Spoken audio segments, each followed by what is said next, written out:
grand sentiment de satisfaction. Au cours de l'année 2022, nous avons pu à la fois obtenir l'autorisation de l'ARTP pour la fréquence. Nous avons pu, grâce au fonds de concours, réaliser le siège, en tout cas de cette radio Walalde FM 100.00. Grâce aussi à des partenaires comme Radio Télévision Fulbe et d'autres, nous avons pu en faire l'équipement. Aujourd'hui, c'est une infrastructure de communication vraiment de premier ordre. Aujourd'hui, dans l'île Morphil, dans une zone où peut-être, outre la radio de Demet, sont les deux cascas qui sont en train quand même d'émettre ici. C'est une infrastructure importante pour Walalde et pour les environs de Walalde, pour toute la zone frontalière et transfrontalière.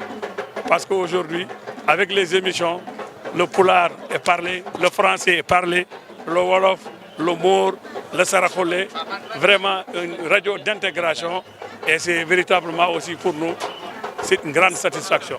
Pour des jeunes politiques, des jeunes qui font de la politique, qui ont toujours accompagné le coordinateur dans ses pérégrinations, mais également aussi qui apprécient le travail que le président Macky Sall est en train d'effectuer au Sénégal et qui a eu l'amabilité de confier à leur leader, le Puma, un programme phare, un programme qui est en train quand même d'aider le Sénégal à rattraper, en tout cas les zones frontalières, à rattraper le gap infrastructurel qui existait depuis l'indépendance.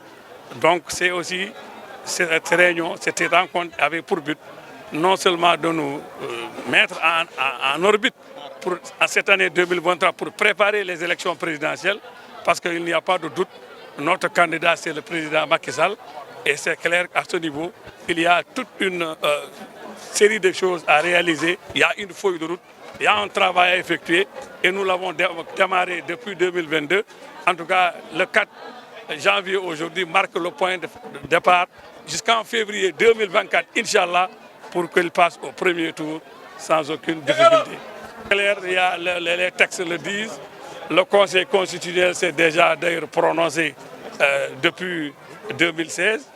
Il n'y a aucun problème, ce sera son deuxième quinquennat, son deuxième mandat de 5 ans, le mandat de 7 ans n'étant pas concerné par, en tout cas, cette nouvelle constitution. Et le Conseil constitutionnel s'est déjà prononcé, les Sénégalais le savent. Il y a une décision de justice dans ce sens-là, où se trouve le problème.